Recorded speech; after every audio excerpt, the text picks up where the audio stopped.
गोटे कथा सबुबले मन रखिबो, सबुबले निजको स्पेशल भाबी बंचिबा आरंभ कर।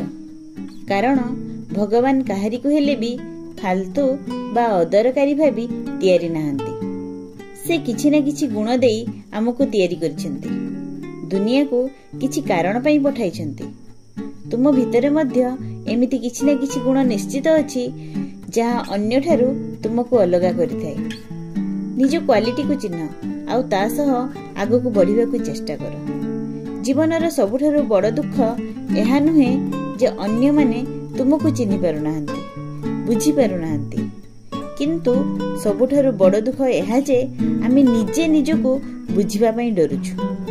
आमे सबु बेले अन्यर दृष्टि रे निजको देखिबाकू चेष्टा करू, ताहा आमर सबुठारू बड़ भूल। समाज हमको सिखाए सबु जिनिसर प्रूफ द्वारा तार सत्यता को देख, किंतु आम पाखरे सबुठारू बड़ प्रूफ आमर एक्सपीरियंस अछि, जहा को आमे सबु बेले अन्यर चापरे अणदेखा कर देउ। मने रख, सबु बेले जिए निज ठारू हारि जाए ताकू केही तार परिचय देई परिबे नाही। परिचय तैयारी करिबाकू हेले प्रथमे निज ठारू निजको जितिबाकू हेबो, विश्वास रखिबाकू हेबो, आगको बढ़िबाकू हेबो।